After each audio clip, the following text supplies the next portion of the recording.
Folks, welcome to the much belated third episode of Candy Corner.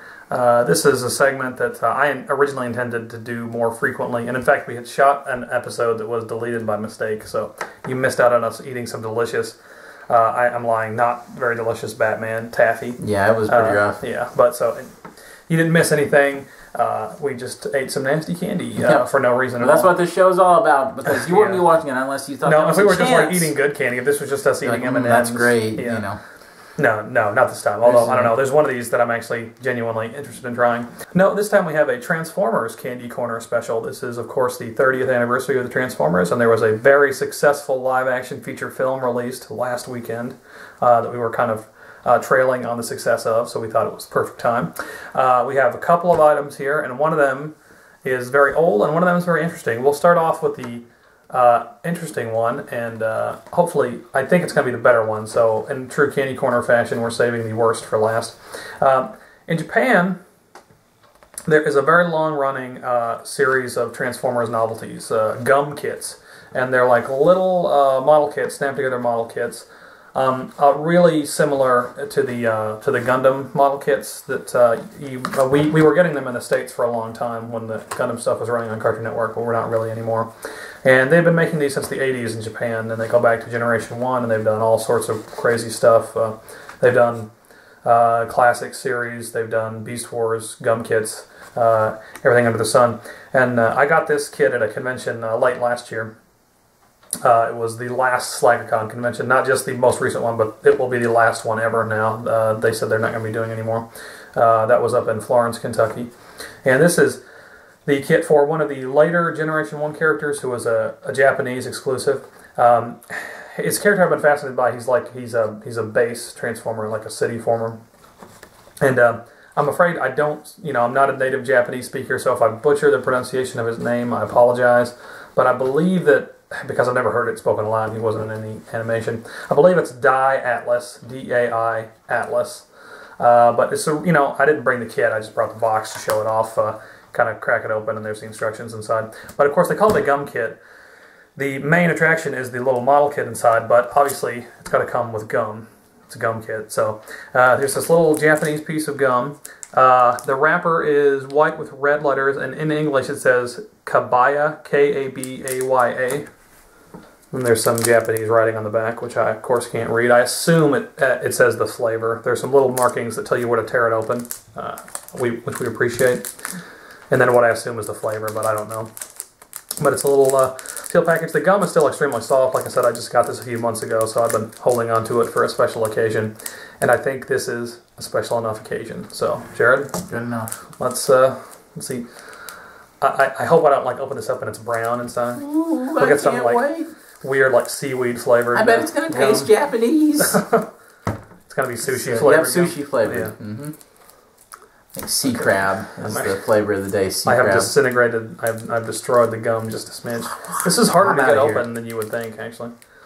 Okay, here we go. All right. You can't have those little Japanese kids eating all that gum before they can put that model kit together. It's extremely white gum. It's plain white. It looks like a stamp or something. It smells quite fruity. I don't quite know what fruit flavor to associate with it. It smells like juicy fruit to me. It does, yeah, actually. Yeah, like bubble gum and juicy fruit kind of crossed a little bit. So well, we'll give her a try. I'll try my absolute best to tear her right down the middle. Actually, I got the bigger piece, but since it's my kit, I get the bigger piece. And yeah, it tastes like juicy fruit. Yep. Just like it smells, it's kind of a cross between juicy fruit and bubble gum. Yeah, like bubble gum. That's pretty good. That's really good, actually. Yeah. That's, the only disappointing thing is that I was expecting something like elaborate that we wouldn't normally get. This is very... Apparently gum is gum in Japan as well. Well, I remember years ago getting a Gundam gum kit from Gundam Seed, and it came with this weird pineapple lemon flavored gum that was delicious.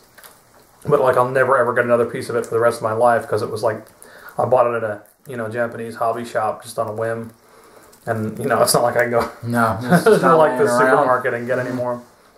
Yeah, that's pretty good. It's very good. I like it.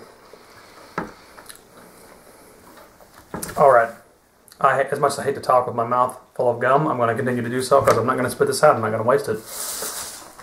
But I will set this aside. The main attraction, the old candy, it's not terribly old. It's not the oldest candy. If you watched my haul video from the Lexington Comic Book Convention last year, you probably saw me chew some 25-year-old gum that is some Dinosaurs Attack trading cards. When the first live-action Transformers film came out in 2007, they were putting the movie's name on absolutely everything they could. It's funny, you know, when a new franchise comes around, you're either going to get every kind of merchandise imaginable or none, because either it's an untested quantity and they don't know what to do, or they're really banking on it and they just completely sell out. And for that first Transformers movie, they completely sold out. And we were sellouts too, because we bought everything imaginable. Oh, yeah. I mean, like anything. I was buying like kids, like eating placemats. I don't even like the food from Burger King, and I was buying Burger King kids meals to get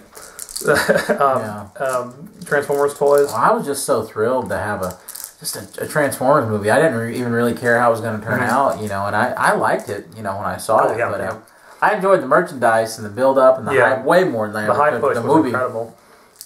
And there was lots of candy, gummy snacks. One in particular, I remember. They had these suckers that were on these, like Rock'em Sock'em Robot style G1 Optimus Prime and Megatron toys. Oh, I love those, yeah. With suckers sticking out of the top. Those were wild. Those are my favorite ones. One of the big items was the Allspark Cube. The Allspark, of course, was the MacGuffin from the first film, which has now become, in context, it makes less sense than ever now with the newest film, but we'll leave you to infer with the information you have there. This is the Allspark Candy Cube, and there are 8 little compartments. This is a classic puzzle cube. It's vaguely Rubik's Cube-like in appearance, but it's actually 8 boxes. A lot of you folks that grew up in the 90s will remember very fondly the Taco Bell Star Wars Special Edition promotion. There was a Star Wars puzzle cube exactly like this, too. But 2 of the 8 cubes are filled with candy. Man, I've had this for the last 7 years. I actually had several of these because people were just buying them for me randomly because I was the Transformers guy and still am. And this was manufactured by Cap Candy, and Cap is a pretty big manufacturer here in the States. And they do all sorts of novelty candy. Go, you know, look at your candy, like the special at the candy shelf at a gas station, like the toy type novelty candies. Cap is probably the manufacturer.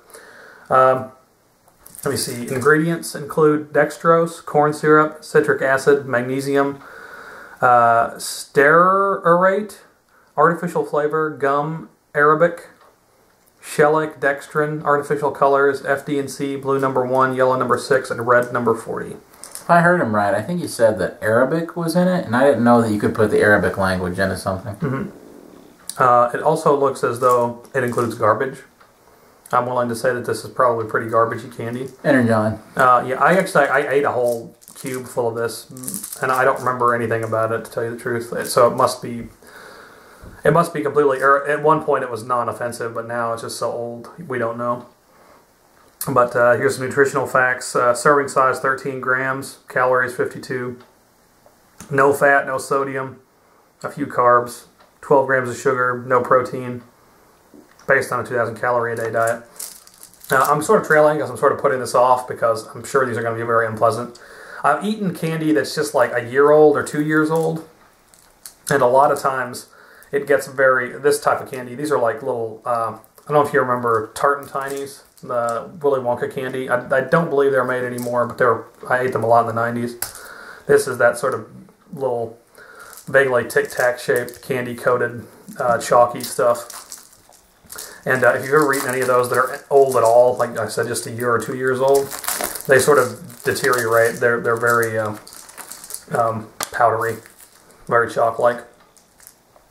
The cube itself is actually a pretty neat little toy. You get all these cool pictures. There's Optimus, Autobot symbol, Decepticon symbol, Megatron, and then a good kind of publicity group shot of all the a lot of the Transformers from the film together.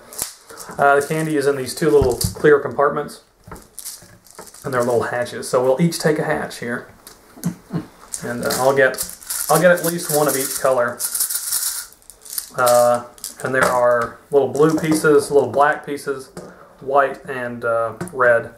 I think that they're supposed to be Optimus Prime colors. I mean, that's just what it's what it seems like to me, but I could be wrong. They also look the blue is a very ultra magnusy blue, so obviously that's not the intention, but that's what I'm going to tell myself.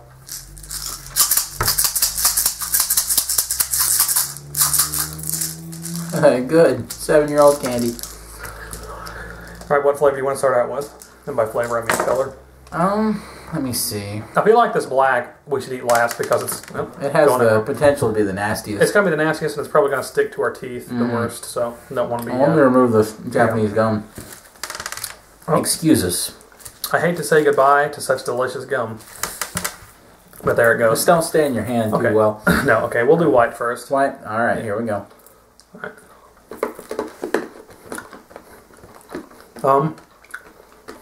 It's a little off.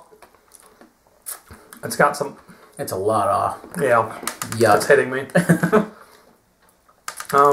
That was like citrus flavored at some point, but now it's more like...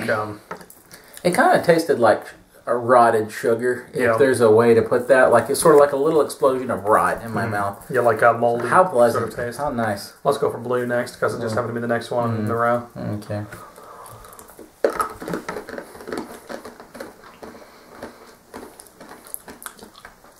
Same sort of thing. I think it was probably the same flavor. In fact, these all may be the same flavor, just with different colored coatings. I think the blue's a little different. Yeah. It started out pretty good, but right after it, it was kind of had a little aftertaste, like a wang to it. Yeah, these all have sort of an old toothpaste taste to them. We're going for red now? Yep. Red is the worst one so far, to me. It's very... there's some... That's awful. Yeah, that's a very... Well, that's just nasty. Ugh. I'm just throwing them at you now. Yeah, you're welcome. All right, black. Oh. And I was right, black is the very worst. I think the problem with red and black is that the food coloring has gone bad in them. Because they require so much more coloring. Is my tongue colored? No. Not really. There's a few like specks. I I bet the food coloring in these has like deteriorated so much that it doesn't like color anymore. Okay. Like if these are brand new, I bet that they... I'll give you a few more. Okay, we're going to go for like a whole handful. How many do you have in your hand? I have want this to be even. 8. Okay. Well, you got 9 now, sucker. How many All right, do you have? I got 8. Okay. Well, guess what? You got 9. No? Okay. You ready? Yep, I think so.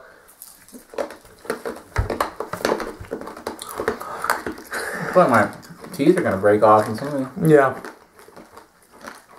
Ugh. No. Oh, that's bad. Why are we doing this?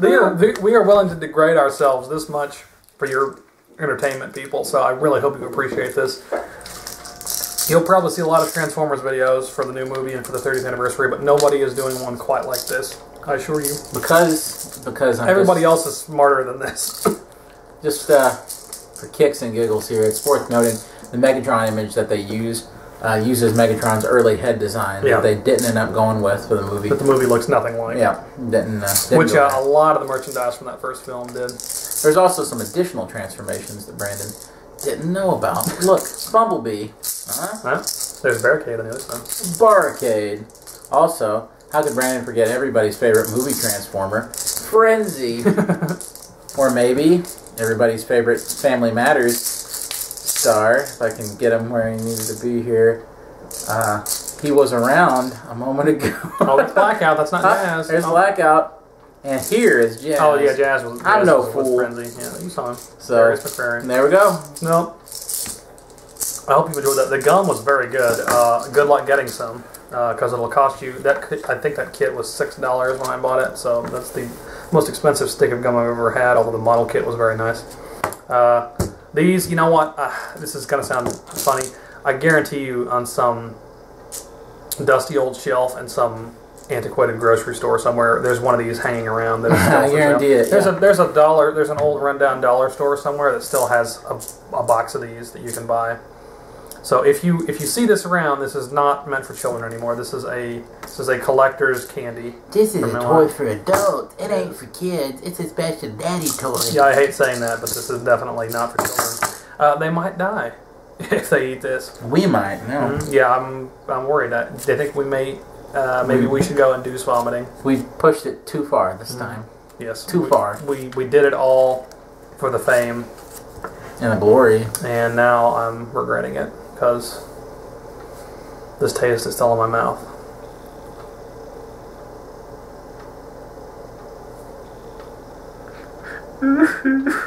Why?